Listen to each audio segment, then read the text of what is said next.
Kisah Sang Penakluk. Sebelum lanjut, bagi yang belum subscribe Cafe Novel, silahkan subscribe dan aktifkan lonceng notifikasi supaya tidak ketinggalan update terbaru dari kami. Jangan lupa juga tinggalkan like, komen dan share video ke medsos yang sahabat punya.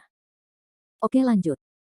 Bab tahun 1331 sampai tahun 1333.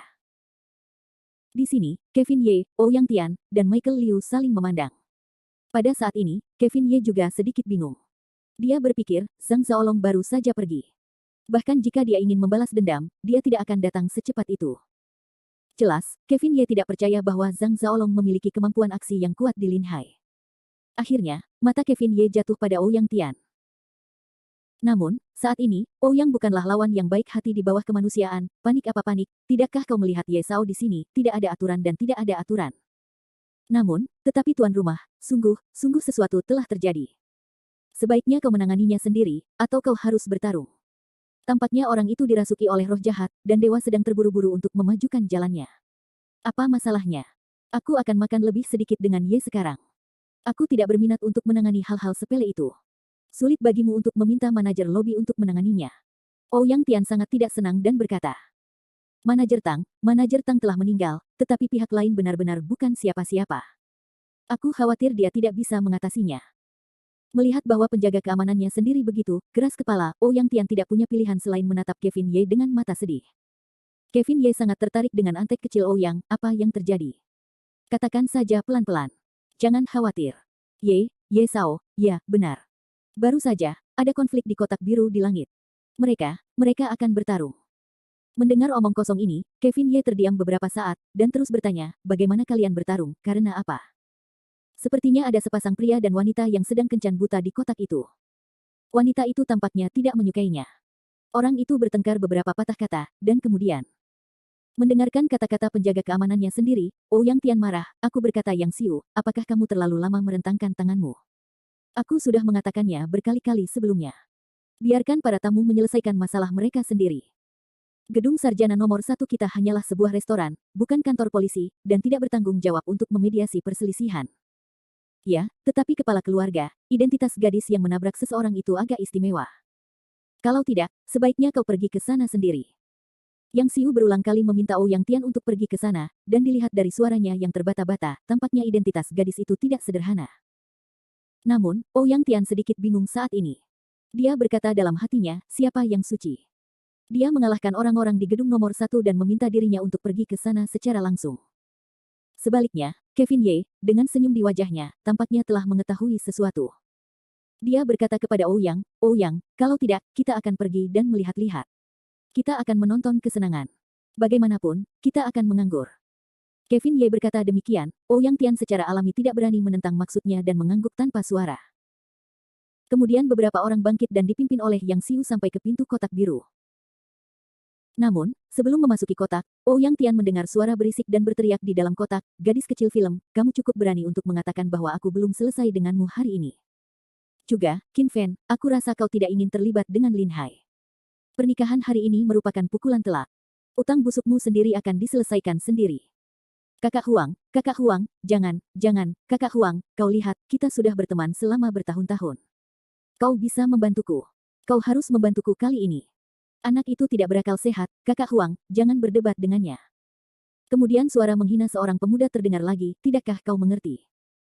Paman Qin, masalah ini tidak dapat diselesaikan tanpa bersikap berakal sehat. Keluarga Huangku memiliki reputasi yang baik di Linhai. Masalah ini tidak akan pernah selesai seperti ini. Saat dia mengatakan itu, suaranya berbalik lagi dan berkata, tapi aku sangat menyukai putrimu. Baiklah, selama Paman Qin dapat membujuk putrimu untuk datang ke rumahku dan meminta maaf secara langsung malam ini, masalah ini akan selesai. Sebagian besar dari investasi 20 juta yang dijanjikan oleh keluarga Huang akan dibayarkan ke rekening Paman Qin. Paman Qin, bagaimana menurutmu? Arti dari kata-kata pemuda itu jelas dengan sendirinya. Jelas bahwa dia harus pergi ke pintu untuk meminta maaf secara langsung di malam hari. Bahkan Ouyang Tian, yang berdiri di pintu, mengerutkan kening. Saat ini, Ouyang Tian berkata dalam hatinya, di mana kencan buta. Ini hanya merampok wanita di siang bolong. Ada keheningan di dalam kotak. Tak lama kemudian, pria parubaya bernama Qin Fen tidak dapat menahan diri untuk berkata, Lan, lihat ini. Tiba-tiba, suara seorang gadis terdengar lagi, tidak tahu malu, kamu hanya melamun, Lan, ayo pergi. Kemudian terdengar suara teguran, berhenti, pukul orang masih mau pergi, apa kau benar-benar mengira keluarga Huangku mudah diganggu? Hadirin sekalian, harap tenang dan jangan tidak sabar. Bagaimanapun, ini adalah milik keluarga Ouyang. Jika kalian memiliki perselisihan, silakan keluar dan selesaikan. Sepertinya tidak ada masalah untuk bertengkar di gedung No. 1-ku. Bagaimana dengan gedung sarjana nomor 1? Bahkan jika Ouyang Changfeng datang sendiri hari ini, masalah ini tidak bisa dibiarkan begitu saja. Ouyang Tianze tidak bisa tinggal diam ketika mendengar ini. Sebelumnya, meskipun pihak lain sombong dan mendominasi, dia tidak menyentuh reputasi keluarga Ouyang. Tetapi sekarang pihak lain berani memanggil nama kakeknya secara langsung, yang membuat hati Ouyang Tian penuh amarah. Menyingkirkan kerumunan, Ouyang Tian berjalan lurus melewatinya, lalu berkata dengan wajah muram, nada bicara yang sangat keras. Aku ingin melihat siapa yang berani bermain liar di properti keluarga Ouyangku. Manajer Tang, yang sedang bermediasi, segera merasa lega ketika melihat kedatangan Ouyang Tian, dan dengan hormat berkata kepada Ouyang, tuan rumah. Dan wajah Ouyang Tian yang biru seperti besi, melirik ke arah kotak di dalam. Saat ini, ada 7 orang di dalam kotak, 2 pria setengah baya, 2 wanita setengah baya, seorang anak muda dan 2 gadis. Melihat kedatangan Ouyang Tian yang tiba-tiba, seluruh kotak menjadi tertekan, dan hampir semuanya menutup mulut mereka. Dan kemudian ada seorang gadis yang berjalan ke arah Ouyang Tian dan berkata, Kakak Ouyang, apakah kamu di sini? Ouyang Tian dengan ganas berbalik, matanya tertuju pada gadis itu. Pertama, dia terkejut. Kemudian dia merasakan keringat dingin di punggungnya. Dalam hatinya, dia berkata, oh, tidak heran itu dia. Tidak heran Yang Xiu telah menyerahkan hidupnya kepadaku untuk bermediasi. Jika ada yang salah dengan gadis ini, apalagi Fang Hanshan yang sudah tua, bahkan Ye Sao. Pada saat ini, gadis yang berdiri di depan Ouyang Tian dan memanggil Ouyang Tian sebagai kakak laki-lakinya bukanlah orang lain. Dia adalah calon pemilik keluarga Lin Haifang, tunangan Kevin Ye, Mia Fang. Bab 1332. Melihat Mia Fang juga ada di sana, Ouyang Tian tidak bisa menahan diri untuk bersikap sedikit konyol. Bagaimanapun, identitas Mia Fang tidak biasa. Selain fakta bahwa dia adalah tunangan Kevin Ye, dia hanya mengatakan bahwa dia adalah penerus keluarga Fang di Linhai, yang merupakan hal yang mengerikan. Bahkan Ouyang Tian harus melihat wajah Fang Hanshan dan bersikap sopan padanya. Pada saat ini, suara Mia Fang juga membuat semua orang yang hadir di dalam kotak itu takut. Meskipun prestise Ouyang Tian di Linhai jauh lebih rendah daripada Ouyang Changfeng, dia juga merupakan pemilik keluarga Ouyang. Meskipun dia masih muda, dia juga merupakan tokoh nomor 1 di Linhai. Di hadapan ayah dan anak Ouyang Tian yang sombong, dia langsung terlihat salah. Tampaknya sedikit gugup, tetapi lebih takut lagi. Namun, Ouyang Tian tidak memperhatikan mereka saat ini, tetapi semua matanya tertuju pada Mia Fang. Mia Fang hari ini adalah gaun ungu panjang dengan rambut panjang dan ikat rambut merah muda yang indah di kepalanya. Meskipun tidak ada bedak, tetap saja terlihat segar dan cantik. Bahkan Ouyang Tian pun terkejut saat melihatnya. Dan di sisi Mia Fang, gadis yang menggigil itu juga cantik, meskipun tidak setinggi Mia Fang, tetapi dengan wajah bayi, gadis ini bukanlah orang lain, melainkan si cantik boneka porselen Lanakin. Ouyang Tian sempat terkesima, lalu ia segera menertawakan mereka dan berkata, lagu yang indah sekali. Angin sepoi-sepoi apa yang membawa kalian tamu terhormat hari ini? Bagi Mia Fang, Ouyang Tian Dao sedang berbicara dan tertawa. Meskipun ia tidak bermaksud menyanjung, ia tidak mengabaikan wajah keluarga Fang. Sahabatku sedang kencan buta, jadi aku mengikutinya untuk melihat-lihat, tetapi aku tidak menyangka akan bertemu dengan seorang sampah. Aku akan membuatmu menertawakanmu. Saat ini, Mia Fang dan Ouyang Tian saling berbicara, yang tampaknya merupakan sikap beberapa calon pemilik. Namun, begitu Mia Fang mengatakan ini, seseorang di dalam kotak langsung merasa tidak puas. Pemuda bermarga Huang yang duduk berhadapan dengan Mia Fang berdiri dengan garang, menatap Mia Fang dengan mata penuh kebencian, dan berteriak, gadis kecil, siapa sampah itu? Aku bilang, lebih baik kau jaga mulutmu tetap bersih, atau aku akan membersihkannya bersamamu hari ini. Haha, tuan muda, kau terlihat sedikit lebih buruk dari gadis Lanakin. Dengan cara ini, kau bisa menjadi gadis penghangat ranjang untukku. Aku akan melupakan masa lalu untuk urusan hari ini. Bagaimana? Tuan muda bermarga Huang itu memiliki ekspresi yang tak kenal takut di wajahnya, sementara pria paruh baya di sampingnya tampak jelek. Dan pada saat ini, tawa mengejek dari pintu kotak segera menyebar, gadis penghangat ranjang. Hehe, aku tidak menyangka ada orang seperti itu yang tidak takut mati di Linhai. Perhatikan kepala wanitaku. Suara itu tiba-tiba menyebar, dan penuh percaya diri, bahkan Ouyang Tian merasakan luapan rasa bersalah di hatinya, berkata dalam hati, selesai, ini sudah berakhir, Ye Sao tergerak marah. Tanpa menunggu Ouyang Tian membuka mulutnya, ekspresi Mia Fang dan Lanakin terkejut, terutama Mia Fang, yang wajahnya yang cantik benar-benar menunjukkan sedikit cahaya merah. Kevin Ye. Saat ini, sosok Kevin Ye mendorong kerumunan dan berjalan lurus di depan Mia Fang. Dia berkata dengan senyum jahat, "Gadis kecil, mengapa kamu tidak melihat suaminya selama beberapa hari?" Di depan umum, Kevin Ye terus terang dan bercanda dengan Mia Fang, sementara Mia Fang penuh dengan rasa malu dan menundukkan kepalanya dan berkata, "Suamiku." Dan Kevin Ye mengulurkan tangannya dan memeluk Mia Fang. Dia menepuk pantat Mia Fang 2 kali dengan telapak tangannya, "Itu bagus." Mia Fang adalah Yingning, dengan malu-malu bersembunyi di pelukan Kevin Ye. Di depan seluruh orang yang begitu kaku menunjukkan cinta, hal semacam ini hanya bisa dilakukan oleh Kevin Ye. Melihat kecantikan gunung es yang baru saja berubah menjadi begitu menawan dan menawan, pemuda bermarga Huang itu langsung membenci giginya dan berkata dalam hatinya, "Sudahlah, bagaimana mangsa yang disukai Tuan Muda Ben bisa membiarkanmu menjadi pria berwajah putih kecil?" Dan saat ini, Lanakin melihat semua yang ada di depannya, yang juga merupakan tubuh yang halus gemetar, iri dan cemburu yang tak terkatakan. "Halo, wajah putih kecil, dari mana asalmu? Apa urusanmu di sini? Sebaiknya kau keluar dari sini." Pemuda bermarga Huang itu sangat marah ketika dia menghadapi Kevin Ye, menunjuk hidungnya dan berteriak.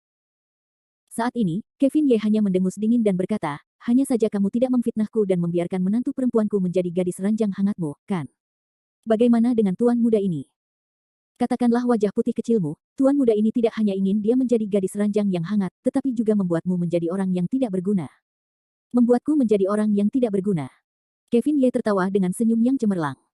Dia menoleh ke Howard Zhang di belakangnya dan berkata, "Haozi, telingaku tidak bagus. Pergi dan minta anak ini untuk mengulangi apa yang baru saja dia katakan." Howard Zhang mengukur Yin sambil tersenyum, "Bagus." Howard Zhang hendak melangkah maju, tetapi dihentikan oleh Liu Ming. "Haozi, minggirlah. Lebih baik aku meninggalkan kesempatan ini untuk mengekspresikan diriku." Melihat tawaran Michael Liu, Howard Zhang terkekeh dan berdiri di samping alih-alih melawan. Saat ini, Michael Liu, dengan senyum lesu, berjalan mendekati pemuda itu. Sejujurnya, Michael Liu tidak memiliki aura yang kuat di sekujur tubuhnya. Pemuda itu melihat bahwa Michael Liu masih sombong dan berkata, "Gila, wajah putih kecil itu lagi." Pada saat itu, wajah Michael Liu tiba-tiba berubah, mengulurkan tangan dan menamparkan 2 telapak tangan langsung di pipi pemuda itu. Tiba-tiba, sudut mulut pemuda itu benar-benar menumpahkan darah. Kemudian Michael Liu adalah seorang pemandu yang mencengkeram pemuda itu dan berkata, "Dasar bajingan, aku benci dipanggil wajah putih kecil oleh orang lain, tahukah kamu?" Dengan lambaian tangannya yang besar, Liu Ming melemparkan pemuda itu keluar seperti seekor ayam. Kemudian tubuh pemuda itu menghantam bagian atas meja, dan gelas di atas meja pecah. "Bu, sakit. Sangat sakit." Pemuda itu tidak menyangka bahwa kekuatan Michael Liu begitu kuat sehingga dia tidak bisa tidak melakukan sesuatu. "Sekarang saya telah menderita kerugian besar." Pria paruh baya yang berdiri di satu sisi melihat bahwa putranya telah dipukuli tanpa alasan, dan segera menjadi marah, melanggar hukum, hampir melanggar hukum. Saat dia berbicara, pria paruh baya itu melotot ke arah Ouyang Tian yang tidak jauh darinya. "Tuan Ouyang, Anda harus memberi saya penjelasan tentang masalah ini kepada keluarga Huang, jika tidak, saya tidak akan pernah menyerah." Saat ini, di mata pria paruh baya itu, si jenius Ouyang adalah orang yang paling berpengaruh di kotak ini dengan status tertinggi. Namun, bagi pria paruh baya itu, ancaman sepele ini, Kevin Ye berkata sambil tersenyum, "Keluarga Huang. Jika Anda tidak menyerahkan keluarga kecil yang belum pernah Anda dengar, oke, Ouyang, kembalilah dan beritahu Ouyang Changfeng bahwa saya tidak ingin melihat keluarga Huang lagi besok. Keluarga Ouyang Anda akan menangani masalah ini." Ouyang Tian terkikik dan berkata, "Mengerti, Ye Sao." Mendengar kata-kata Kevin Ye, pria paruh baya yang bermarga Huang itu tercengang. Dia pikir masalah ini adalah haknya sendiri. Bagaimana bisa keluarga Ouyang harus berhadapan dengan keluarga Huangnya, tetapi dia tidak menyangka bahwa masalah itu akhirnya akan berkembang menjadi situasi seperti itu, yang membuatnya sedikit bingung. Namun, dialog antara Kevin Ye dan Ouyang Tian bukanlah yang paling fatal. Yang paling fatal adalah kalimat Mia Fang, yang merupakan pukulan terakhir yang membunuh keluarga Huang yang setengah baya. "Jika kamu ingin memusnahkan keluarga Huang, aku akan ikut serta." Saat ini, pria paruh baya dengan nama keluarga Huang berdiri di tempat, merasakan wajahnya terbakar, dan segera merasakan rasa malu pada dirinya sendiri. Bab 1333. Lin Hai Fangjia, keluarga Lin Hai Ouyang, dan keluarga Lin Hai Tian, yang telah lama menghilang, pada awalnya disebut 3 klan Lin Hai, dan energi mereka terbukti dengan sendirinya. Saat ini, keluarga Tian di Lin Hai telah menjadi debu sejarah, tetapi keluarga Fang dan keluarga Ouyang masih ada di Lin Hai, dan prestise mereka telah meningkat sejak hilangnya keluarga Tian. Tidak diragukan lagi bahwa pria paruh baya di keluarga Lin yang telah membuat kencan buta dengan seorang sosok paruh baya bernama Ou Hai. Terutama saat ini, tidak hanya keluarga Fang dan keluarga Ouyang yang berdiri di hadapannya, tetapi juga Kevin Ye, seorang pemuda misterius. Pria paruh baya bermarga Huang ini bukanlah putranya yang tidak tahu apa-apa selain bermain dengan wanita. Dari sikap Ouyang Tian dan Mia Fang terhadap Kevin Ye, identitas Kevin Ye jelas lebih unggul daripada Ouyang dan Fang. Pada saat yang sama, ia memprovokasi begitu banyak orang sehingga ia tidak mampu menanggungnya. Saat ini, pria paruh baya di dalam kotak itu tidak dapat menahan perasaan getir.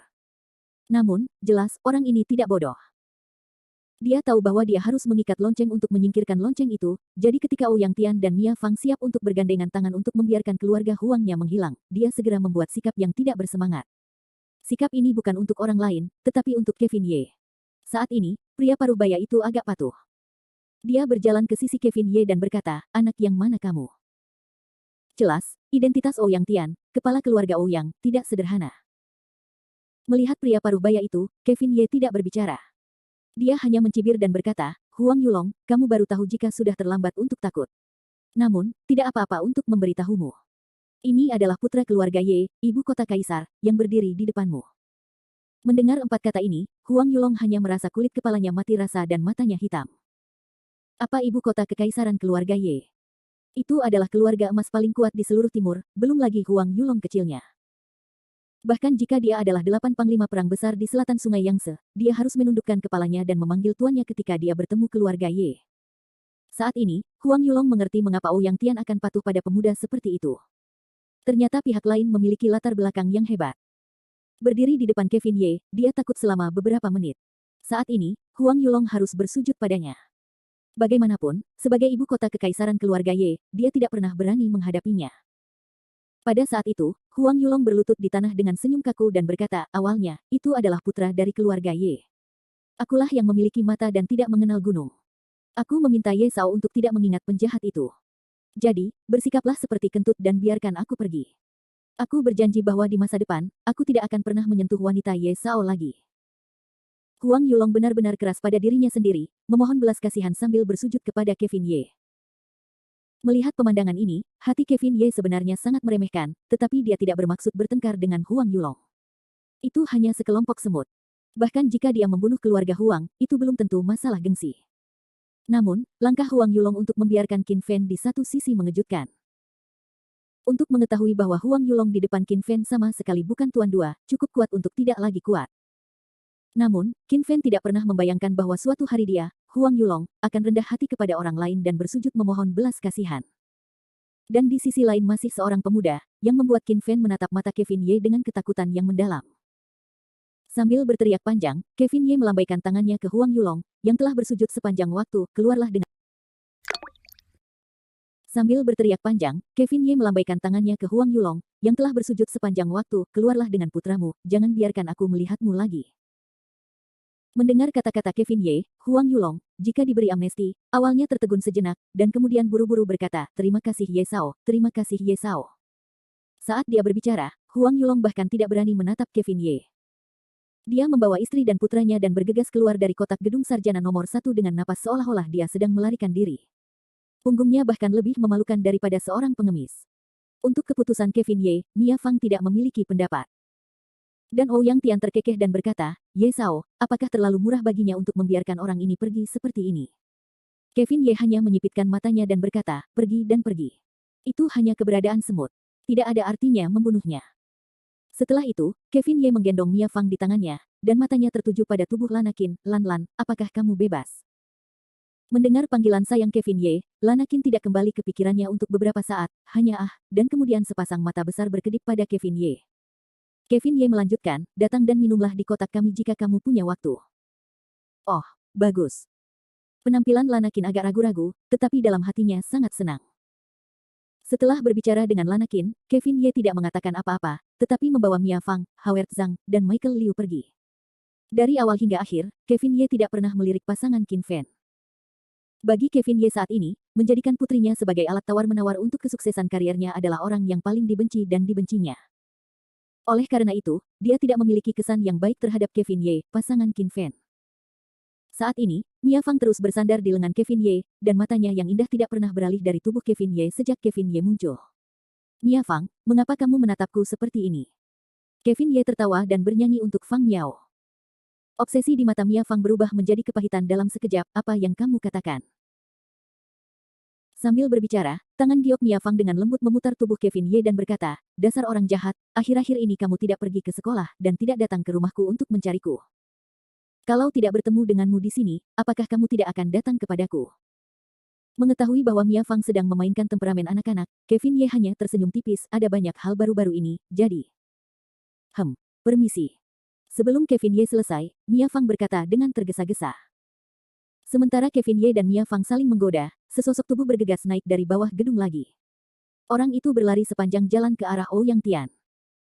Tuan rumah, tidak baik, sesuatu yang besar telah terjadi, sesuatu yang besar telah terjadi.